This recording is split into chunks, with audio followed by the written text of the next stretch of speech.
Hello and welcome back everyone to a brand new video. I'm your host Jay Ritchie, and I cannot tell you how absolutely ecstatic I am that you would choose to spend a few minutes here with me today. Without further ado, let's just jump right into it. Today's segment is something that really should be of interest to anyone who is a fan of the Second Amendment or of the rights that we have here in the United States as citizens. This comes from Fox News. GOP lawmakers and the NRA slammed the ATF rule to regulate pistol braces as unconstitutional overreach. We have a brief snippet from our idiot in chief, and then we're going to go ahead and get started. The idea we still allow semi-automatic weapons to be purchased is sick. It's just sick. It has no social redeeming value. Zero, none. Not a single solitary rationale for it except profit for the gun manufacturer. Can we see? See, here's the thing that still confused me, and it's not really confusing because I know exactly why they do it. Biden has been in political office for longer than I've been alive, and he still doesn't seem to understand the purpose behind the Second Amendment. The Second Amendment was designed to give the people the ability to defend themselves against overreach of a tyrannical government. It does not matter how you feel about guns. It does not matter what your opinion on them is. It says that right are for the people to keep and bear arms shall not be infringed. But without further ado, let's see what the article has to say. Republican lawmakers and gun rights group blasts Biden administration over a new rule that tightens regulations on pistol stabilizing braces. The Bureau of Alcohol, Firearms, and Tobacco and Explosives, also known as the ATF, finalized a new regulation Friday that will treat guns with stabilizing accessories like short-barreled rifles, which require a federal license under the National Firearms Act. The move is part of a comprehensive gun crime strategy President Biden announced in April 2021 in response to the massacre at a grocery store in Boulder, Colorado, where a gunman using a stabilizing brace killed 10 people. A stabilizing brace was also used in the shooting in Daytona, Ohio, that left 9 people dead in 2019. Now, I am not trying to belittle either one of those incidences. However, the question I'm going to ask is this. If he did not have that stabilizing brace, do you think that the incident would not have happened? Or would that mentally ill, unhinged person proceeded to go and still commit a massive crime against individuals? I honestly do not believe that if the gun did not have a stabilizing brace, that he would have gone home and done nothing. Announcing the rule, Attorney General Merrick Garland said that stabilizing brace accessories, which were designed to help disabled combat veterans enjoy recreational shooting, transform pistols into short-barreled rifles. Quote, "Keeping our communities safe from gun violence is among the department's highest priorities," Garland said. Almost a century ago, Congress determined that short-barreled rifles must be subjected to heightened requirements. Today's rule makes it clear that firearm manufacturers, dealers, and individuals cannot evade these important public safety protections simply by adding accessories to pistols that transform them into short-barreled rifles. Now, for those of you who are unaware, they actually have a photo of what a short-barreled rifle accessory is going to look like. I've pulled some up over here as well. It is an attachment that you add onto the back of the receiver, and it basically allows you to strap it onto your forearm. We have a photo over here of what looks like a combat veteran that lost his arm that was using it more as a stabilizing brace over there. The thing is that these have not fundamentally changed since they were created. They might have changed in the color and the style, but fundamentally they act the exact same. So what has essentially happened is the ATF has enforced one set of rules, and now all of a sudden, now that millions of Americans have these, they are trying to change the rules, and the millions of Americans that have purchased these legally through the proper channels are now going to be turned into criminals because the ATF decided arbitrarily that they were not happy with the prior ruling, and so now they're going to try to enforce this. It is entirely a massive overreach of what they're allowed to do.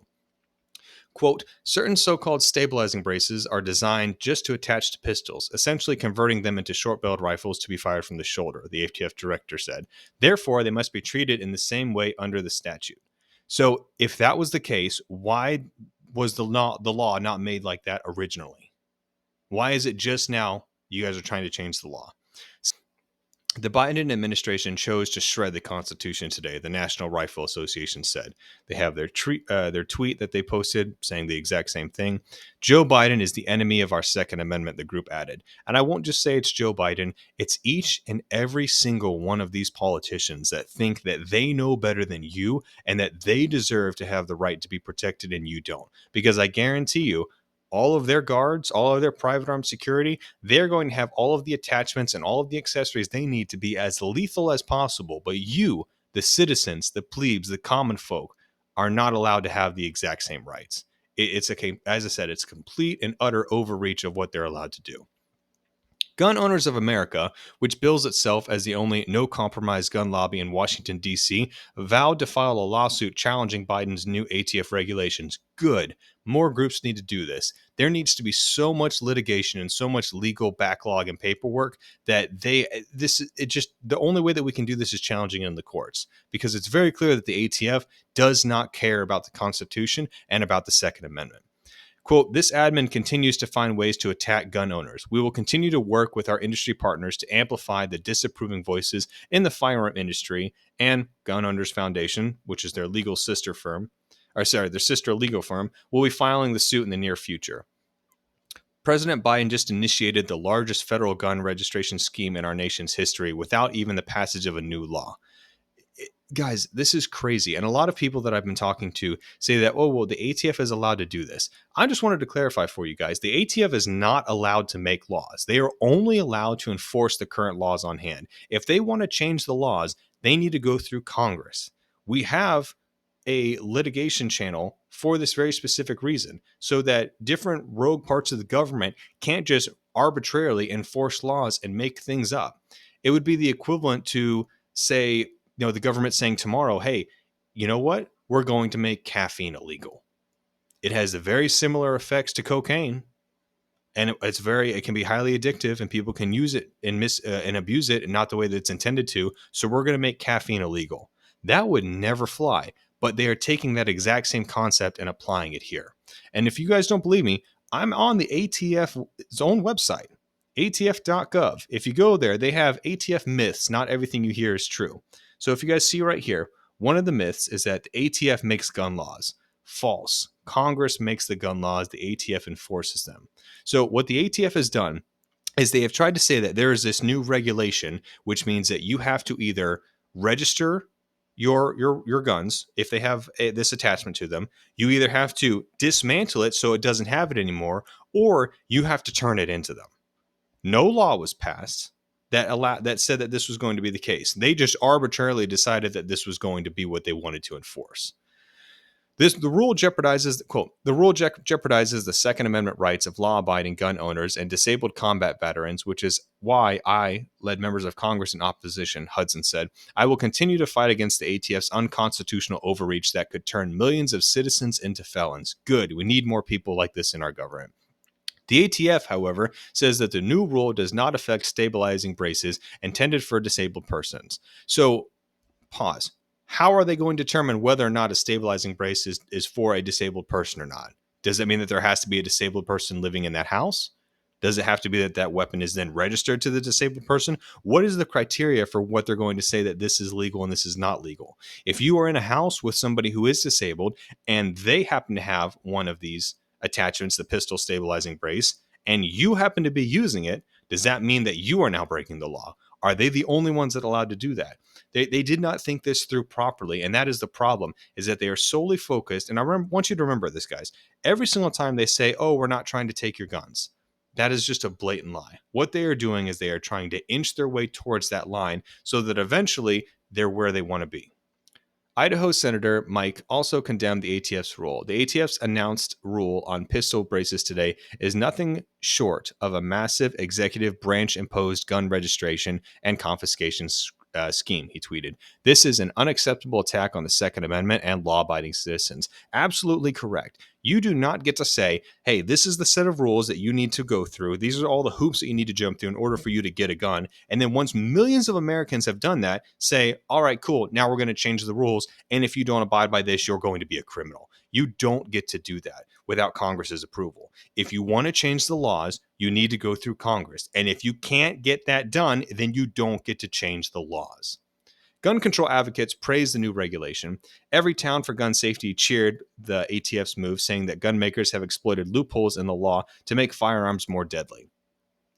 That's the point of a firearm.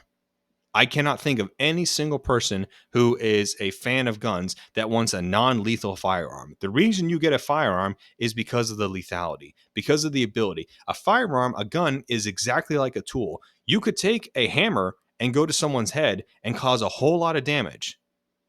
Does that mean that that was what its intended purpose was? No.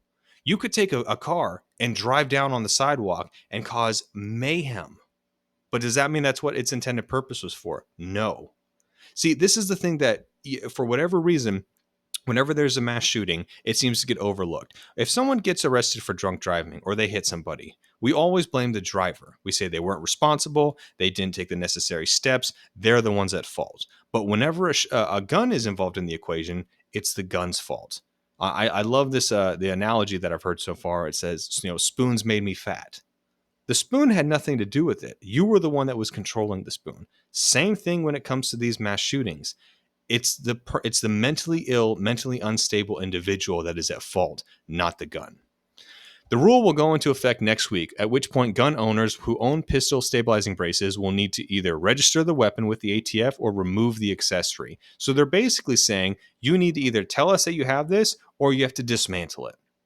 Officials estimated that about 3 million stabilizing braces are currently owned in the United States. I hope not a single one of them actually follows with this law, because I would love for them to make 3 million of legal law-abiding United States citizens criminals because of this. I don't think that would work out very well for them.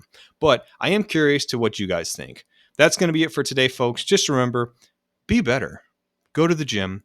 Tell someone you love them. Like, comment, share, subscribe. Make sure you follow me on alternative platforms so you don't miss the next video. I put one out Monday through Saturday, and I'll see you all tomorrow.